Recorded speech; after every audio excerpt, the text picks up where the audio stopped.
안녕하세요. 둘이서 리뷰하는 둘리입니다.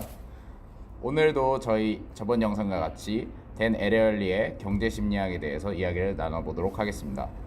저번 영상에서 1장 높은 인센티브의 함정, 거액의 보너스가 오히려 생산성을 떨어뜨린다에 대한 내용이었는데요. 지난 영상에서 이 책에 관련하여 소개를 제대로 드리지 못한 점에 대해 간략하게 이 책에 대해 소개를 하려고 합니다. 인석 씨? 네, 이 책은 행동 경제학에 기반을 두고 있는 책으로 인간이 완벽하게 이성적이거나 계산기처럼 정확하다는 가정을 하지 않습니다. 즉 인간을 비이성적인 존재로 보는데요.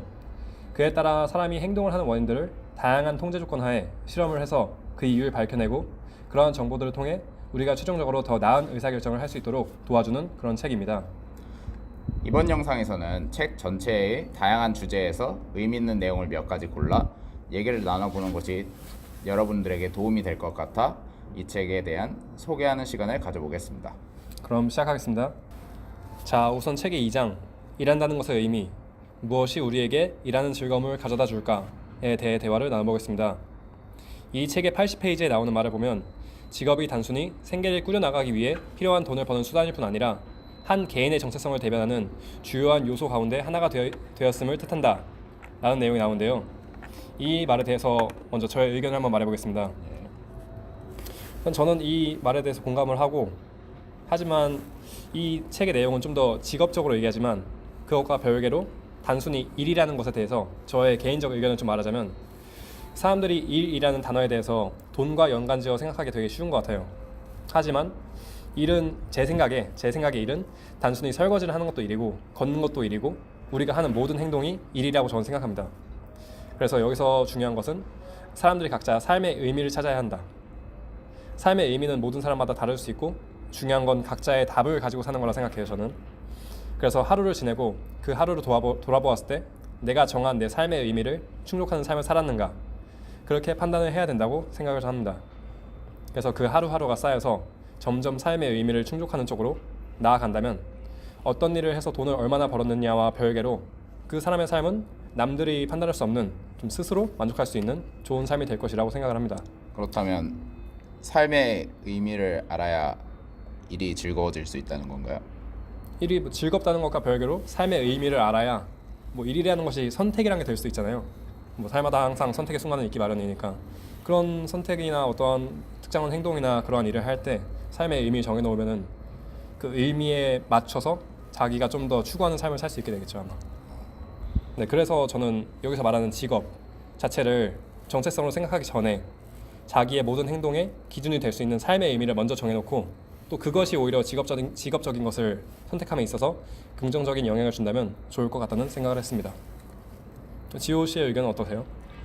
일단 저 또한 민성님의 말에 공감합니다. 지금까지 일은 직업과 연관지어 생각되어 왔습니다. 직업이 단순 노동에서 발전하여 지식 창조 활동, 그리고 책에서 언급되는 마르크스가 주장하는 노동자의 소외감, 그리고 책의 제자가 교수를 찾아가 자신의 회의감을 말했을 때 개인의 정체성이 자신의 일에 매우 중요한 요소로 자리매김하고 있음을 알 수 있습니다. 그러나 사람들이 점점 워라밸에 관심을 가지면서 직장, 직업 속에서 나뿐만 아니라 취미생활 속에서의 나, 가족으로서의 나와 같은 다양한 개인의 역할이 등장했습니다. 그러면서 직업뿐만 아니라 다양한 역할과 일이 개인에게 정체성을 부여하기 시작했습니다. 그러면서 개인이 생각하는 일의 범위가 넓어졌고 직업의 영향력이 감소하였다고 볼 수 있는데요. 자연스럽게 인간이 자신이 원하는 분야의 일에 관심을 갖기 시작했고 사람들이 세분화된 일을 역할 속에서 본인의 정체성을 찾기 시작하면서 이러한 현상이 직업에서 느끼는 회의감, 능률 저하를 극복할 수 있는 힘으로 작용할 수 있다고 생각합니다. 본인이 무엇을 좋아하는지 알고 그것을 했을 때 만족감을 느낀다면 삶의 질이 향상되고 모든 일의 능률이 올라갈 수 있을 것이라고 생각합니다. 확실히 방금 말씀하신 것처럼 여기서 직업이 단순히 생계를 꾸려나가기 위해 필요한 돈을 버는 수단일 뿐 아니라 한 개인의 정체성을 대변하는 주요한 요소가 된다 했는데, 네. 확실히 현대 특히 한국 사회에서 요즘은 방금 말씀하신 것처럼 워라밸이 좀 더 중요시되는 사회이기 때문에 약간 요즘엔 직업적인 거에서 정체성을 찾기보다 확실히 그 외적에서 정체성을 찾는 일이 더 많아지는 것 같습니다. 네, 여기까지 저희의 의견을 한번 나눠봤는데요. 이건 솔직히 저희의 개인적인 생각일 뿐이고 책에서 나오는 내용들을 좀 영상을 보는 분들에게 좀 더 도움이 될 만한 정보 이런 것들을 한번 얘기해 보도록 하겠습니다. 먼저 제가 찾은 것은 사람들은 큰 의미가 강한 동기를 부여할 거라 생각하지만 의외로 작은 의미도 충분히 사람들의 행동을 이끌어낼 수 있다. 이러한 실험이 있었는데요. 그래서 여기서 제가 생각한 게 좀 그 의미 중에 동기부여의 조건이 흔히들 돈이라고 떠올리기 쉬운데 오히려 단순히 금전적 보상으로는 노동에 대해서 높은 수준의 동기부여가 어렵다고 합니다. 그래서 그 사람에게 의미를 주는 작업 조건을 준다면 오히려 그것이 굉장히 단순하고 작은 것이라 할지라도 상상 이상의 큰 동기부여를 불러일으킬 수 있다. 네. 따라서 어떤 사람이나 조직 구성원을 동기부여시키고 싶을 때 혹은 자신에게 동기를 부여시키고 싶을 때 커다란 동기부여도 좋지만 의외로 작은 변화가 큰 동기부여를 일으킬 수 있다는 사실을 기억해두면 좀 일상을 사는데 좀 더 도움이 되지 않을까 생각합니다. 또 하나는 분업화에 대해서인데요. 분업화가 어떠한 작업을 작은 부분으로 나누면 이게 지엽적으로는 효율성을 높일 수가 있지만 그러한 분업이 종종 다른 비용을 초래할 수도 있다는 사실. 여기서 책에서 어떠한 개념이 나오는데 칼 마르크스의 노동자의 소외라는 개념을 제시한 바 있습니다. 이 개념은 노동자들은 자신의 활동, 자신이 행한 노동의 목표, 재화의 생산 과정 등으로부터 소외되어 간다는 개념인데요. 이렇게 되면 노동자에게 노동은 껍데기일 뿐이고 노동자는 자신의 정체성을 잃기가 쉬워진다는 내용입니다. 이처럼 업무용 관리 시스템이 지나치게 분업을 추구한다면 오히려 동기의식이 사라져 직원들이 더 큰 그림, 목표를 보지 못하게 되고 또 목적의식을 상실해서 성취감을 느끼지 못하고 그 결과로 생산성이 떨어질 위험이 크다고 합니다. 따라서 결론을 짓자면 분업화가 효율적인 것은 사실이나 지나친 분업화는 오히려 생산성이나 목표를 향한 동기부여, 성취 등에 악영향을 미칠 가능성 또한 있으므로 항상 조심해야 한다는 사실을 인식하고 있어야 할 것 같습니다. 지금까지 2장 일한다는 것의 의미에 대해서 지금까지 말씀을 드렸는데요. 앞으로는 5장 복수의 정당화, 복수에 집착하는 사람들에게 정의란 무엇인가에 대해 저희가 이야기한 의견 및 필요한 정보에 대해 말씀드리도록 하겠습니다. 일단 저희가 말씀드릴 의견에 대해서 말씀드리자면 복수는 사회적으로 필요한 현상인가에 대한 저희의 의견에 대해 말씀드리겠습니다. 복수는 당사자와 피해를 끼친 자를 넘어 더 많은 사람들에게 피해를 줄 수 있는 행동으로만 여겨져 왔습니다. 그러나 복수가 발생하는 이유는 부당한 상황에 대해 해결을 하려고 하는 인간의 기본적인 욕구이자 사회적 질서를 유지하려고 하는 효과를 발생시키는 이점이 있습니다. 가령 사회적으로 부당한 대우를 받았을 때 이러한 법규나 정책에 대해 복수하기 위해 국민청원을 하거나 강력한 투쟁을 하기도 합니다. 이러한 행동의 복수는 강력한 동기 요인을 제공해 줍니다. 복수를 하기 위해서는 분노를 표출하는 행위가 위법하지 않는다면 문제를 인지할 수 있고 사회를 바로잡을 수 있는 기회가 된다고 생각합니다. 저의 의견은 여기까지입니다. 네. 전 추가적으로 말할 게 이 책 페이지 185페이지를 보면은 실험 결과에서 우린 누군가에게 복수를 할 때 기쁨을 얻는다고 해요. 그래서 복수심은 약간 인간의 본능이라고도 할 수 있는 감정이라고 생각합니다. 그래서 우리의 주제가 복수는 사회적으로 필요한가인데 그래서 저는 필요라는 개념보다 개인적으로 복수를 하는 행동은 좀 어쩔 수 없는 현상이라고 생각을 해요. 또한 방금 말씀하신 것처럼 복수가 있기에 복수에 대한 위협이 사회 질서를 유지하는 데 중요한 역할을 하기도 하고요.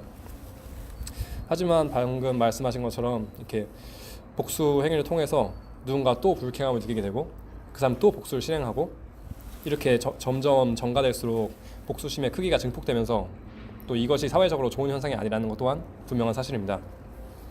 또 하나 더 얘기할 게 주인과 대리인 문제가 있는데요. 주인과 대리인에 대한 복수의 관점에서 자기에게 해를 입힌 사람이 그 주체이든 혹은 대리인이든 간에 보복을 해야겠다고 마음을 먹게 되면 보복의 대상이 누구인지는 신경 쓰지 않는다는 실험의 결과 또한 나타납니다.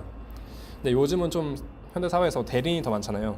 그래서 대리인이 많아지는 이런 사회에서 대리인에 대한 복수심은 약간 아무 잘못 없는 주인을 향할 그러한 위험 또한 있어서 위에 이렇게 이러한 복수는 위에 말했듯이 좀 악순환으로 이렇게 이루어질 수 있다 생각합니다. 따라서 제가 생각하는 복수에 대처하는 자세는 우선 자기가 누군가에게 해를 끼치게 되면 우선적으로 사과를 하는 것이 서로에게 이득이라고 생각해요. 해를 끼친 사람은 보복의 위험을 낮출 수가 있고 또 해를 입은 사람은 사과를 받으면 복수심이 누그러지니까 서로에게 좋은 윈윈이지 않나 하지만 상식적으로 이렇게 되면 좋겠지만 모든 사람이 이 사실을 알고 사과를 안 할 수도 있고 또 복수심이란 게 사과를 통해서 항상 해결되는 게 아니기 때문에 복수심을 꼭 표출해야 하는 일이 생기다면 그것을 좀 더 건설적으로 하는 것도 좋은 방법이 될 수 있다. 여기 이 책에서 그 건설적인 방법에 대해서 예시가 나오는데 그 디즈니에서 부당하게 쫓겨낸 카젠버그라는 사람이 있는데요. 네. 그 사람이 이제 드림웍스를 설립해서 큰 성공을 거두고 슈렉을 보면은 그 디즈니 동화의 세계관이 약간 좀 조롱하는 듯이 그렇게 표현하는 장면이 있거든요. 예, 그게 약간 여기서 이렇게 해를 입고서 그걸 좀 더 건설적으로 디즈니에게 복수를 하는 그러한 영향이라고 합니다. 그래서 결과적으로 눈에는 눈, 이에는 이 이러한 복수 방법은 순간적으로는 화가 풀릴지 모르지만 현대 사회에서는 그 복수 방법에 따라서 자기에게도 그 피해가 올 수도 있고 또 복수를 함과 동시에 또 다른 복수 위협에 자기가 그 대상자가 될 수 있으니까 그렇기 때문에 복수심을 표출할 때 현대 사회에서는 좀 더 신중하게 표출할 필요가 있고 위에 말했듯이 자기가 잘못했다면 즉각적으로 사과하는 것이 자신에게도 이 사회에게도 좋은 일일 것이라 생각합니다. 네, 여기까지가 저의 의견이었습니다. 네, 지금까지 의견에 대해서 말씀드렸고요. 이제는 필요한 정보에 대해서 말씀드리겠습니다. 복수를 해결할 수 있는 좋은 방법은 당연한 말일 수 있겠지만 빠른 사과입니다. 사람들은 쉽게 자신의 잘못을 인정하지 않고 사과를 미룸으로써 더 큰 피해를 초래하는 경우를 많이 봐왔습니다. 이 책에서도 사과를 했을 시 사람이 악의적인 생각을 갖는 경우가 그렇지 않은 경우보다 확실히 줄어드는 것을 발견할 수 있습니다. 따라서 자기가 누군가에게 위해를 가한 상황이라면 주저하지 말고 바로 사과하는 것이 좋을 것 같다는 것을 알 수 있었습니다. 네, 확실히 지호군의 말처럼 단순히 아는 것과 실행하는 것은 또 차이가 있기 때문에 모두들 그러한 위해를 강한 상황이 있다면 주저하지 말고 바로 사과를 하는 게 가장 좋은 것 같습니다. 네, 잘 알겠습니다. 여기까지 댄 에리얼리의 경제 심리학에 대해서 이야기 나눠봤는데요. 어떻게 보면 당연할 수 있는 말이지만 다양한 실험을 통해서 그러한 상식들을 증명해 보기도 하고 때로는 흔히 알고 있는 사실과 다른 새로운 결과가 나타나는 것을 알 수 있었습니다. 저희가 이야기한 것들뿐만 아니라 재미있는 사례와 실험이 이 책에 많이 포함되어 있으니 경영 혹은 경제 아니면 심리학 이런 쪽에 약간 관심이 있으신 분들은 이 책을 읽어보면 굉장히 도움이 될 것 같습니다. 네, 여기서 마무리하겠습니다. 네, 지금까지 둘이서 하는 리뷰 둘리였습니다.